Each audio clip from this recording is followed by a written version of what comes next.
Kamar yadda muke da masu buga tashi a ƙasar Hausa, shin kun san cewa ƙasashen Larabawa akwai mutum na musamman da suke kira almisaharati? Ba kawai buga ganga yake ba, yana kiran sunan kowane yaron gidan da ya wuce domin ya tashi ya sahur. A al'adar Larabawa cikin watan Ramadana akwai mutumin da suke kira misaharati.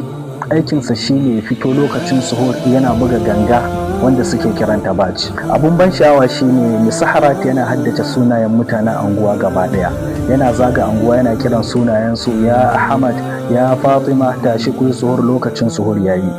Yara suna matukar jin daɗi idan sun ji ya kira sunansu, wanda hakan yakan sa musu farin ciki da jin daɗi kuma ya sa musu sha'awan fara yin azumi tun suna kanana.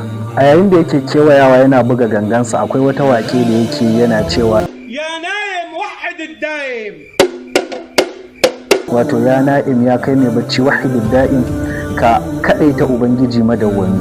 Bambanci da ke tsakanin misaharati da kuma matasanmu ne masu buga gobro. Yawanci misaharati dattawa ne ko kuma matasa ne amma kamammu wanda suka san me suke yi, sannan kuma ba sa fita da yawa. Yawanci ma mutum ɗaya ne yake fita da gangansa yana bugawa, yana kiran sunayen mutanen anguwa musamman kananan yara, yana tashin su, ku tashi lokacin suhur yayi, kar ku makara.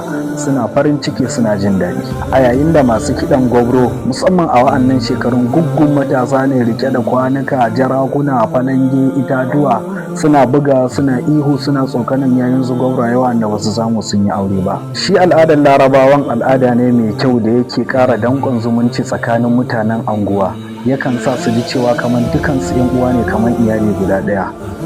Amma shi namu na nan na kiɗan gwabra, sai ku gaya mana ra'ayinku a comment section. Insha Allah gobe da mu zargaya ƙasan Indiya da ku ji labarin abincin halim da kuma dalilin da yasa Indiya ba sa taɓa iya rabuwa da shi.